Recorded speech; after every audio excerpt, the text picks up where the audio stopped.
Okay, headed to the airport pretty soon. Try to get some final thoughts together. This might be the intro to the video.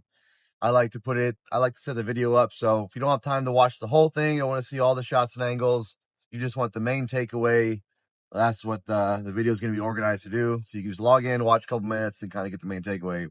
Main takeaway is, for me as of right now, I still think it's in Oklahoma. I think I probably didn't do enough research into Paris's history. I think that might be the difference maker. Giving a confidence of the area that I'm in, where the connection is in the history, right? Chad has talked about something in the history of Paris. There's a connection there to the location where the geode is. I feel like I'm covering important parts with Chad based off his interview, his other interviews, and the website. So I feel like I'm looking for stuff in the area that connects. I feel like I have a pretty good checkbox. If you haven't looked at the Bird Book yet, Carter Violin, Mark San Diego, Carter L. I think a few others worked on this project. Great resource. It's on Discord, right? Publicly available, but on Discord, so you got to be on there to get it. And it kind of uh, has all those checklists, boxes, statements that Chad has made kind of readily available. I have my own version, but it's nowhere near as clean or organized as theirs. But that's what I'm working off, right? Going off of the distance the big body of water is to the geode, the statements all about the water that flows under the moving leaves. Um, I think if one thing that I didn't really take into account as strongly would be water fluctuations over the season, right? I don't think that's something that's been asked about Chad. Hey, the body of water that Bryce Harper can't throw over, can he always not throw over it? Are there sometimes maybe he could, right? Because then that would play into it. And I think I may have put too much emphasis on the shoreline similarities, right? When Chad Bird says, they're almost identical, in my head, I'm picturing like long, skinny, kind of shaped like a worm, flat at one end with a spillway, a couple little arms on each side, right? But he could be talking about the physical structure of the beach or the spillway or the rock type or the grass type or, the flora, fauna in the area, right? He could be referring to a couple different things. Almost similar. It could mean a few different things, right? So those are some kind of lessons learned, capabilities. I don't know if I'm going to get a chance to come back to this area anytime soon. So I'll kind of take all this data, put it together. This will probably be the last video I'll do on it for a while. I might post some stuff in Discord about it or post some stuff on my social medias. But this video is kind of the wrap up of the first boots on the ground for Trezor Quest. And then I'm going to shift my attention to JCB with all the interviews that came out, and then take another crack at Justin's probably maybe in the early spring. Right. And there's some East Coast hunts going on too that I can always hit during the week without too much planning or resources. So that's kind of my final thoughts for the area. Papa Frog, you got any closing thoughts or anything about the hunt? Anything? Nope. I second your assessment there. I think that makes sense. We talked about that on the trip. So no, I'm with you on that. Yeah, some original ideas that Papa Frog thought of that I didn't really think of that came up was he had some good interpretations for Rows of Vins. I really like the cemetery idea. I think that was a pretty good one. And I hadn't heard that before Chad said that no one's thought of it. So to me, that could still be in play. If you missed it, if you're not going to watch the rest of the video, what I said was we were driving by a cemetery, and most of the time there was a cemetery pretty close to the location we checked out. And my dad said, well, what if Rosa Vins could be, someone, a family plot or something with the last name Vin, Vincenzo, Vincini, Vinatieri, something. That's a row of Vins right there, right? So we also saw a bunch of solar panels, right? And I was telling him about the voltage input because Chad said that VIN is not acrostic and it's not an acronym. So, it could be a shorthand, right? That shorthand's not acrostic or an acronym. VIN stands for voltage input. Some other things we talked about that I don't think were on camera. We talked about, Chad's history with putting up the solar towers, radio towers, and a lot of times we saw those near the locations. Saw them across Oklahoma. So great trip, great people in Oklahoma. We were both very thankful for this opportunity. Thank you, Chad Bird, for putting this together. The people of Oklahoma have been great. Again, can't shout out, Jeff at High Street Pizza enough. So if you're anywhere near Antlers, Oklahoma, make sure you go by and stop by, say hi to Jeff. Tell him Froggy sent you. Tell him you're working on the Chad Bird hunt. Yeah, maybe he'll be the one to find it. Maybe you'll see this video. Who else? All the state park, some of the state parks we went to didn't have employees working, but the ones that did, they were very nice, very helpful. The one young lady at Quartz Mountain, she was working there because that one, it did have some day pay areas, right? So we just went in to pay, and she was very helpful. There's just tips I would have if you go out, if there are employees working there, ask them questions we ask them, hey, where do people bike around here? That's a good one. Are there any paths that aren't marked that we don't know about? Did any of your trails have rocks on them? And we also got creative with that interpretation, right? I originally started out thinking, okay, a big boulder in the middle of a path, but sometimes, Chad says to think 360. So sometimes there were rocks that were on the side of it. Sometimes there were crushed rocks. So we kept all those ideas and options. Also, we're learning that some of the trails, right? Because what Chad has said is not an area before, but taking kind of that with a grain of salt. So we still checked a few areas that were called areas, but and Chad said it's not a trail, but the cyclists could have been on one. We did see some places that weren't marked as trails, but they're disc golf courses, but there's still a trail that goes through there. So that's something else that we didn't really think about until we were boots on the ground, but we factored that in. So hopefully I'll do pretty good at editing, and there'll be a nice little map that'll show you everywhere I've been. Not that I'm saying that I searched it perfectly. For my own sake, I hope that nowhere I've been, nothing is found. That'd be a little bit embarrassing. But, it might help you just get an idea of where I checked. All right, so this will be the intro, wrapping that up.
All right, so we checked out our first spot. There was a road closure sign right in the middle of it. So Papa Frog stayed with the vehicle. I went out ahead. On paper, on the map, everything looked good. We passed by like a rock quarry right before we turned off this highway. Right, the highway was within a mile of where we were going to stop. Past a rock quarry. And then right as we turned off the highway, there was also a travel stop, Choctaw travel stop. So that was a bunch of trailers parked there, even though I know he's kind of ruled those or said no one's guessed it and someone's already guessed that. Then we passed by in quick succession, probably about 100 feet. There was a dairy farm and a Baptist church. I was like, all right, and the things in the area that kind of relate to him. Then we got to where we were gonna park, and right before there was a like yellow barrier, metal locked. So left Papa Frog with the car, traveled on. Again, it was like 350 feet to a large body of water. It was the Atoka Reservoir that Bryce Harper couldn't throw over. So that looked great. There was a nice dry riverbed on one side. Right, sometimes had water, sometimes not. Bunch of rocks in there, but I never really saw a place for a cyclist.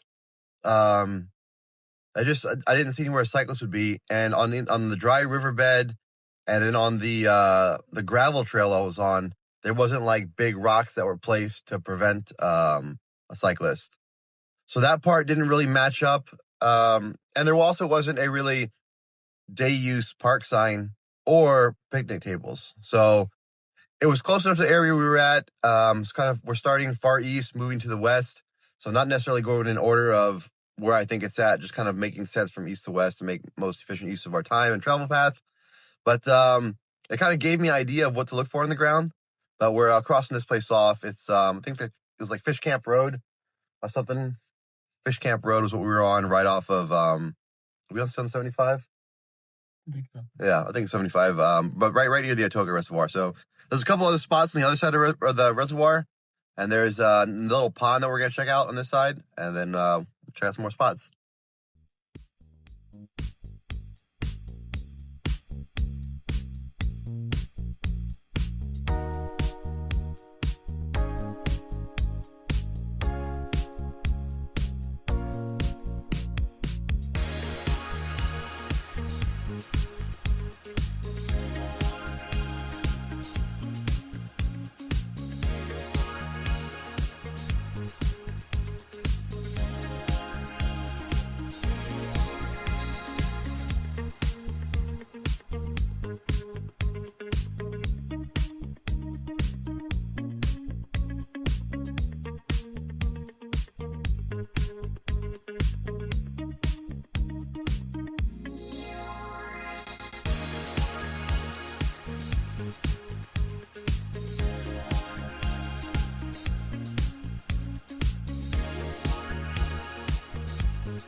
All right, so we've pretty much made our way around Atoka Reservoir. We checked out like a Blue Stem Lake. There's a couple like little lakes or reservoirs or ponds around the edge of Atoka, and most are public, some are private. So obviously we only did the public ones. We have our checklist, right? We spent our time driving like yesterday, this morning, kind of visualizing and describing what the end area will look like, right? Okay, we're gonna park our car somewhere, maybe a parking lot, probably not. Get out 400 feet along that way. We'll cross paths with a cyclist path, right? That path will have big rocks along, kind of describing, okay, there's going to be a large body of water that you can't throw a baseball over, but where we're at and where we get to, there might also be a smaller body of water, right? Seasonal dry beds, and picnic areas, rest stops, and so we're at a place right now. This is Colgate. Yeah, I think Colgate. Colgate Reservoir. Funnily enough, on maps, it's called Colgate Reservoir or Colgate Lake, right? We see signs in both on maps and road signs here. Has a cemetery. Idea for Papa Frog. Actually, I hadn't thought of this, and I hadn't heard anyone say it. Is that row of Vins? What if it's a last name? Vinatieri, Vincenzo, Vin something in the last name or first name of Vins, and there's a row of them, right? Because a lot of times family plots and cemeteries are all together. So, and there's a couple cemeteries. I know Chad has talked about cemeteries in Paris. Might be a hint. So, great idea to Pepper Frog. I really like it. Now it's one of the things I look for when I'm pulling off the highway. We're going about a mile to where we're going to start looking for a spot to get out of the car. I'm looking for a cemetery now.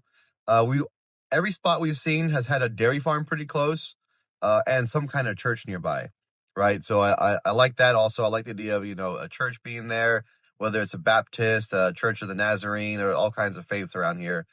and cemeteries nearby. Right now we're near a dam. I can see the spillway. We're not going to go on the spillway because Chad says no spillways. I do see a playground, which is funny because the playgrounds were mentioned as like not having a playground, so I don't know about that. But we're gonna get out, walk around, take some footage, and we're gonna look for a path that a cyclist could be on that has rocks on it. So this area feels pretty good. But we pretty much crossed out Atoka. After this, Colgate Reservoir. There's only like one or two spots along the shoreline. We'll cross this off. Then we'll head to McGee, NSRA, National Scenic Recreation Area, and then after that we'll break for lunch, and that'll pretty much be the east quadrant, east half of our search area. All right, take care, bye.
So we're actually in a city park in the city of Colgate, and this slipped my mind. I guess I slipped over it. I think because the body of water, I was like, wow, this is kind of like maybe 300, 350 across. At places, it's mostly thinner. But, hey, it could be an estimation. It could be at a low water point today.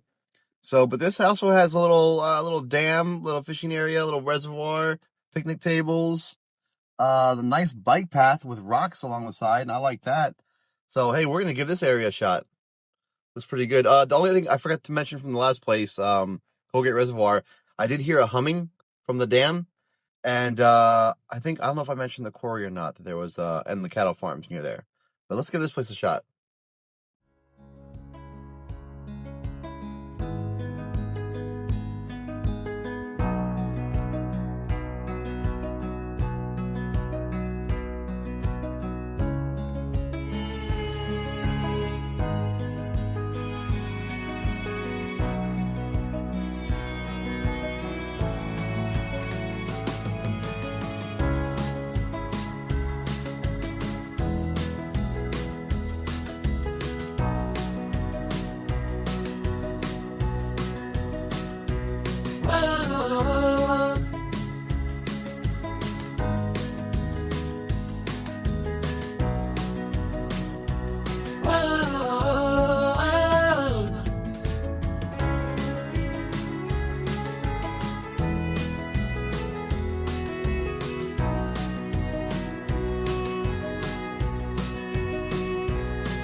All right, so we're stopping for lunch. Pretty good morning. We saw a lot of stuff we liked. The problem was it's all in different spots. Like one spot, we really like a trail with a rock in the middle of it. Another spot we really like the dam. Another spot the measurements match perfectly, 400 feet.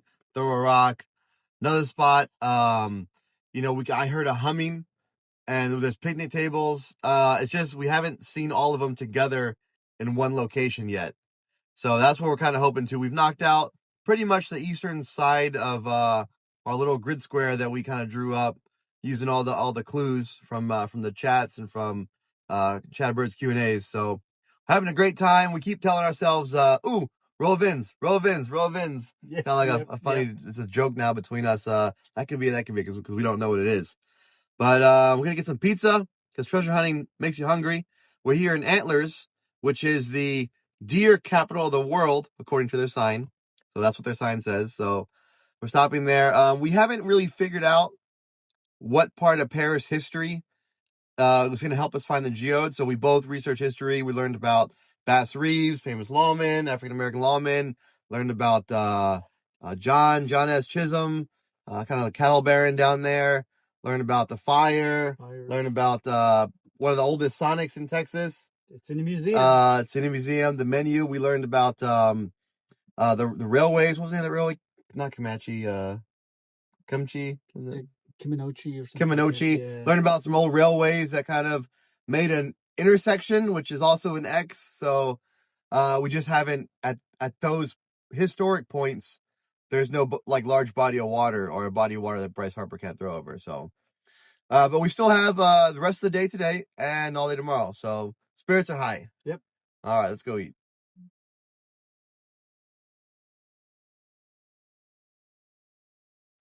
All right, trying to make best use of our time because now that it's the winter time, right? Daylight's limited. So Papa Frog is safely driving. So instead of waiting until we stop to make a video, I'll shoot the video now so we can just kind of stop and go. But I want to get these thoughts out before, so I don't lose them. One, met a really amazing, awesome dude named Jeff. Right, Jeff. He runs the High Street Pizza, which is right there in Antlers. And it's funny that we were hungry, looking for a place to stop. Typed in food in Google Maps. First place popped up was a Mexican place, had high reviews. We just had kind of Tex-Mex a couple days ago. What's next? I think number 2 or 3 was pizza. Hey, all right. Mile, turn left onto South Bentley Road. All right, pizza. Italian food. They got some options, and so that's what we picked it. Pulled this place. I didn't even know really what town it was in. I just saw it was close by. Town of Antlers. Kind of made a joke. They had a sign, deer capital of the world. Maybe it's a funny thing. Maybe not. I don't know. I didn't see any deer, so I don't know. Maybe it is a true deer capital of the world. But really met this guy Jeff, and he's got a passion for the community. Well, first off, let's say this. Turn left onto South Bentley Road. Oh, slow down. The food's great. So they make the dough there, all the vegetables, all the ingredients, nothing. It's all fresh, nothing frozen, and yeah, it's just really good. The sauces. Dad had a salad. I didn't have a salad, and but the dressing is made from scratch there. Really good food, good recipe. I had a calzone. They call it a Fred. It's their take on it. And he had a mini pizza. Turn right onto East Foggy Depot Road. And so it was it's pretty good food. So right off the bat, the food's great. But Jeff came out, introduced himself. Wanted to know kind of where we were from. Obviously we weren't locals, and so yeah, he's just great guy. Once he found out what we were doing there, I told him treasure hunting. Told him I think there's something around here. He pulls out these 2 books. So not only is Jeff born and raised 5th generation, runs the pizza spot, his best friend's like a town historian, and put together these 2 books on the history of the whole area. So we're sitting there flipping through the history of that county. All right. And it's detailed stuff. They uncovered monuments and fields, right? Unknown history that nobody else knew about. This is fresh discovery, stuff you can't find on the internet. Yeah. So he sat down and helped. We chopped it up, talked about what kind of connection does Paris have to this area, right? So, sharing it with you guys here. We talked about railroads. We talked about there's old railroads, the tracks are gone that unless you were a local 15 years ago, you wouldn't even know it was there. Stuff about the Ozark Trail that on any map it doesn't show it goes through Antler, but they actually found monuments and court documents that shows that antlers used to be part of the Ozark Trail. All sorts of cool stuff. Really, really great books. So by the guy, the guy's name was Bradley Gerard or something like that. Was his friend that wrote those books, but they're for sale in the town. Great local history on like I said, that area. About, he's a fisherman, right? So he knows about the gar. So we were talking gar. Turn right onto East Boggy Depot Road. We're talking about where they catch, where they grow, areas of water around. Also a baseball fan. This guy is like perfect made for the hunt. So I turned him on to the hunt. So if I don't find it, this guy is my new number one favorite at odds to do it because fifth generation for that area, knows all about the history, passionate about a lot of things that Chad Birds is passionate about. You know, the baseball, the fishing. It just seems to be all around great dude. So just want to get that out there. If you're in the area, East Boggy Depot Road.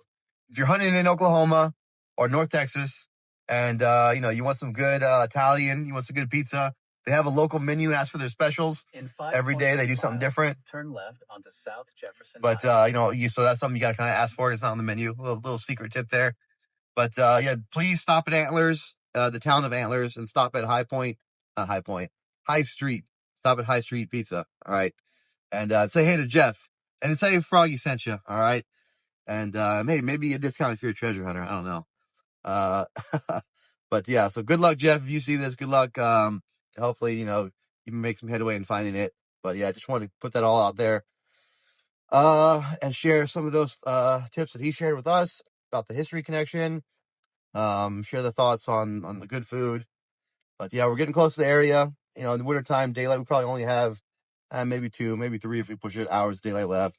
So we got one more spot to hit around the town of Durant. And then we'll push on probably to Sulphur. All right, that's it.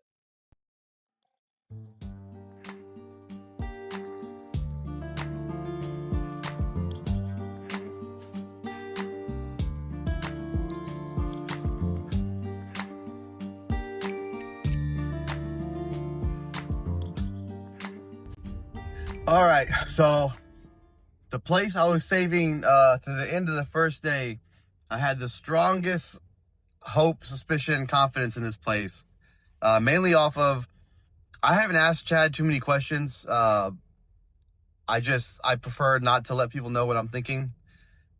And so, I asked a few silly ones. What's your favorite burger? What's your favorite thing from Brahms? All that. But the only serious one I asked was, are there the body of water that Bryce Harper can't throw over? Are there similarities in the shoreline between that and Pat Mays? And my reasoning behind that question and wording it the way I did was a threefold, I guess.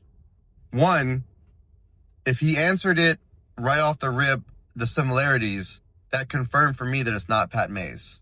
All right.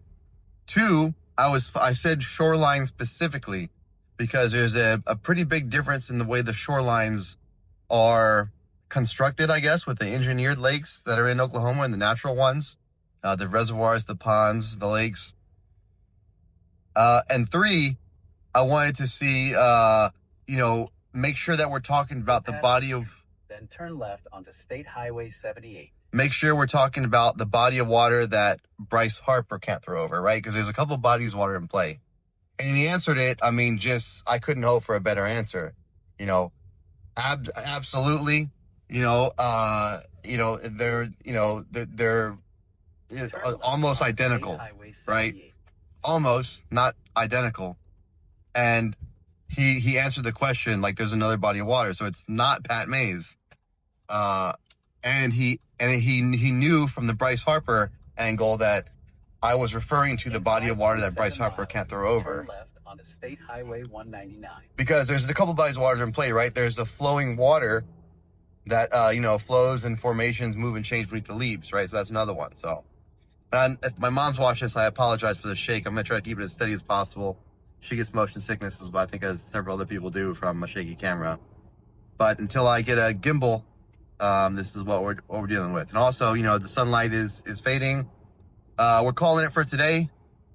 We're gonna go to a place that, again, I have the most confidence in. This was the place that got me coming to Oklahoma. Unfortunately, it's kind of out of my map that I drew. So again, we're kind of letting the heart take the wheel here over the head.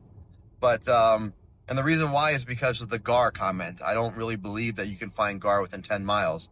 But after talking with Jeff, right, our local expert that we ran into fortuitously, that means lucky. There's GAR all over the place. Almost every lake, every body of water that's bigger than a small pond has it, right? So we're gonna go off of that. We're gonna trust my gut, and we're gonna hit this lake, Lake Alta Slugert, Alta Slugard, Alta Slugert, however you say it. But it's over there by Granite, Oklahoma, by the Quartz Mountain State Park. So we're gonna check. We're gonna push on. We're gonna lose daylight in about half an hour, but it's still early enough. It's the winter time, so we're gonna push on a couple hours. Get a nice little hotel right outside. Get some good rest because we got in late last night. Right, we think we probably went to bed around midnight. But get more sleep tonight. First thing in the morning, bang that out, and then work our way back toward northern Dallas, right, northern Texas. So we're gonna hit all the spots that I wanted to hit today. We're just gonna do it in a different order, right? So, all right, wish us luck. We'll see. Oh, I forgot. The whole point of this video was to do the recap on Lake Durant, which I liked again. It matched up almost perfectly. It's a squiggle with the flat top spillway, just like Pat May's. It's got 2 arms on one side, 1 on the other. Pat May's has 3 on one side, 2 on another. It's just like a little brother to Pat May's. It's just the way it's oriented, the way it's shaped. So I felt really good about it. It's got had a church by it, had a dairy farm by it, had a quarry by it, had an RV park by it, had a picnic rest area by it, had a trail, had a path. The path did not have large rocks in it, but maybe they removed. I don't know. But yeah, it just fit a lot of the bills. The distances matched up. Unfortunately, nothing there, unless maybe there were some thickets and some thorny areas that I just didn't think Chad would go into, but maybe the foliage was different 2 years ago. So again, if I leave Oklahoma empty-handed, I'm gonna think I didn't search this area hard enough. So we'll see. All right, but Lake Durant, that's kind of my #1 spot from this trip so far. All right, bye.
All right, so we're kind of crossing off some spots on the little bit of the western side.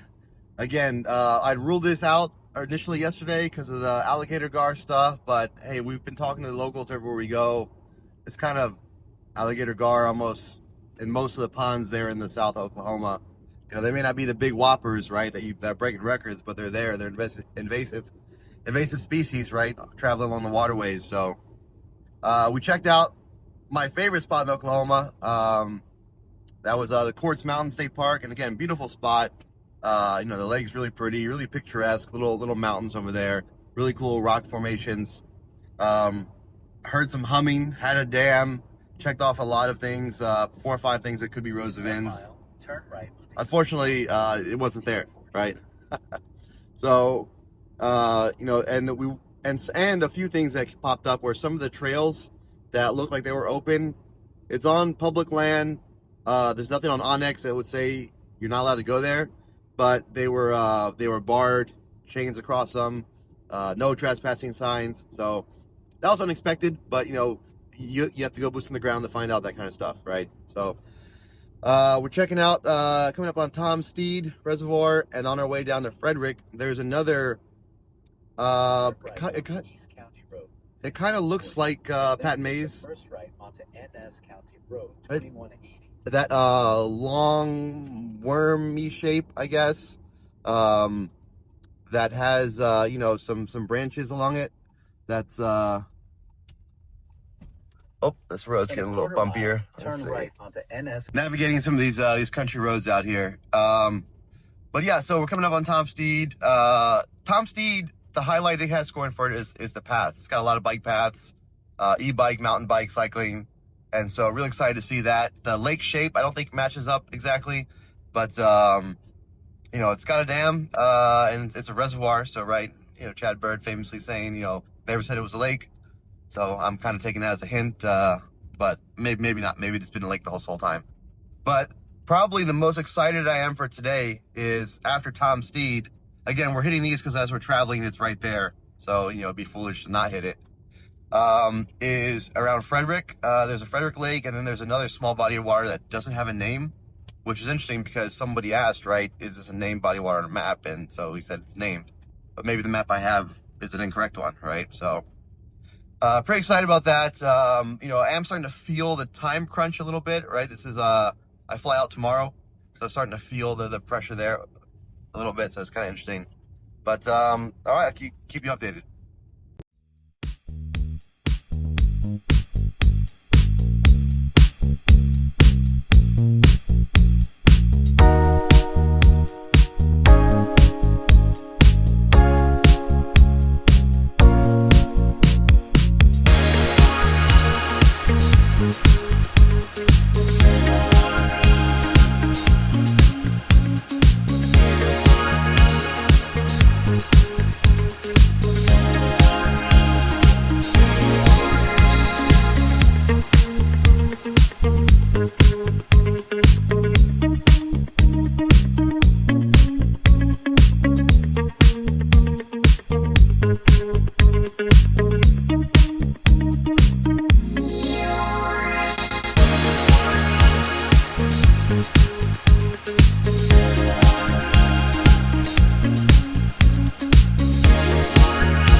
So again, apologize to Mom for the shakiness, but Turn left onto East 1566 Road. I really like stopping and seeing things boots on the ground because you get ideas and you see formations of things that maybe you didn't think of, but seeing them in practice. For example, In 1.8 miles, turn right onto US 183. For example, you know, Chad Bird, there's rocks, you know, in the path.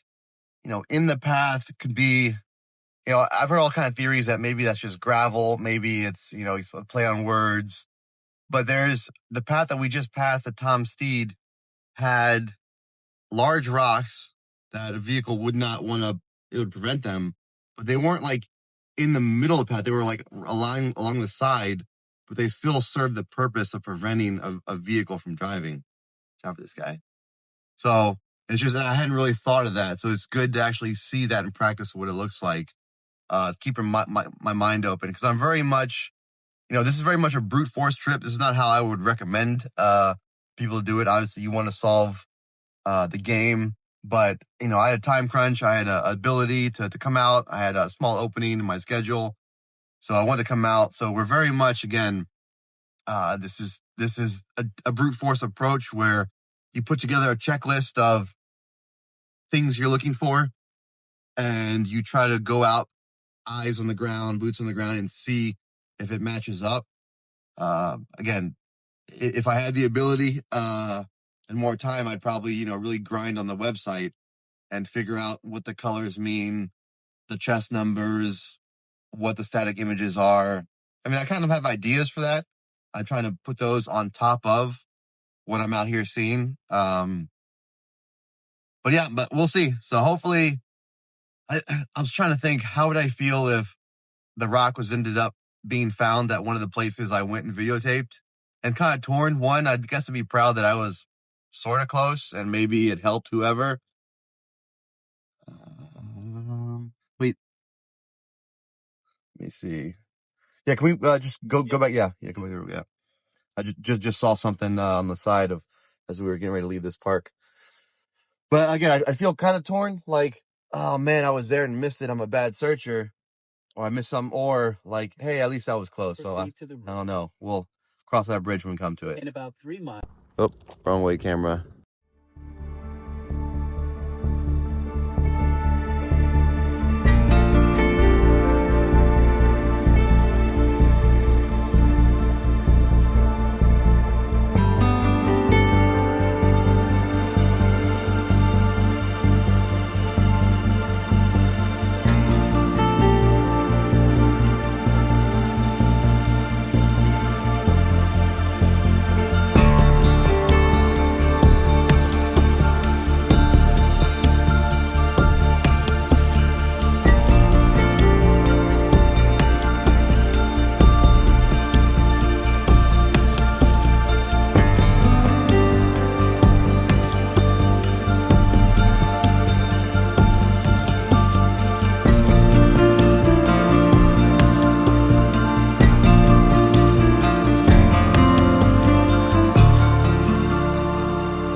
So standing out here amongst all these rocks, this spot I think is a little bit too far away from water. As much as I like to think I can throw it, I think the average person, I think I'm probably too far away from water here. But thinking about how Chad can disguise a rock from anyone that comes across, but make it noticeable. A lot of these rocks behind me have like a bright yellow lichen or something, moss or whatever on it. Maybe it's a bright yellow, some sort of fluorescent that might blend in a little bit in an environment like this where you have some reds and some yellows and some oranges. But, for us who are looking for a particular sized rock, that might stand out.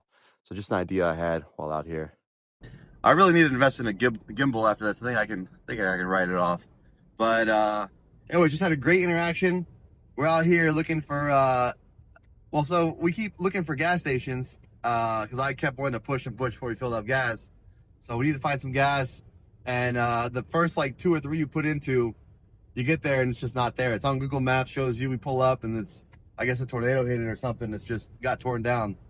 So starting to sweat a little bit. We left ourselves a cushion, and then we get to another gas station, and there the vehicle we're in now takes premium.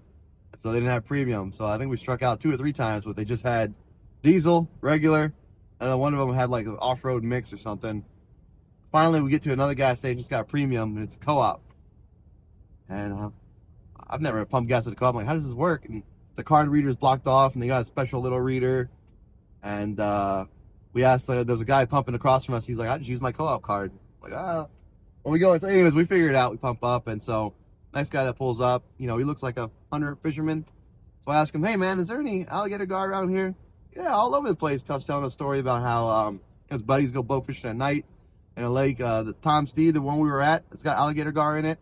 So he said, there's mainly the 3 big ones. I pointed out quartz. So I think we've got a little bit, I feel a little bit better about being in Western Oklahoma. I was kind of nervous, like, man, the maps, Google, AI, right, knows everything, saying that, there's no alligator gar this far out, but local knowledge is what I'm going to trust with. So we're going to check out a few spots, and I feel a little bit better about the area we're in, because now it matches everything. Before, I didn't really know if there was alligator gar within 10 miles, but hey, they boat fish out here at night, and they get the alligator gar, so trusting that, trusting the info from the co-op. So, I don't know if I said this before, but I was reminded again. Rosa Vins had an interesting idea. So it's not an acronym, it's not an acrostic, right? So VIN is also shorthand for voltage input, right? Chad Bird, engineer, right? Smart, went to college, designed stuff. So we're thinking, we've passed by several farms who it looks like they've sold out or leased, or I don't know how that works, but they're no longer doing cattle. They got just rows and rows and rows of solar panels, right? The one we just passed had goats underneath of them kind of eating the stuff, because the goat height was like underneath the solar panel height. So that could be rows of VINs, voltage input, rows of solar panels, might be something. But anyways, on to the next one. And then it's lunchtime, because I was so excited to get out there. I think Papa Frog, we didn't get breakfast. I kind of pushed him in the car, so got to make sure he stays sharp. All right, bye.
Now listen, all you treasure hunters, searching all around for plunder. Do you need some help to be your best? There's something that you're trying to find, but you're about to lose your mind. So come on, listen in to Estes Quest. Estes Quest, the show where he'll be sharing clues. Estes Quest will chase away your searcher's blues. He's solving puzzles with a smile. He'll help your theories pass the trial. He's welcoming you here to be his guest. Now listen close and you'll be told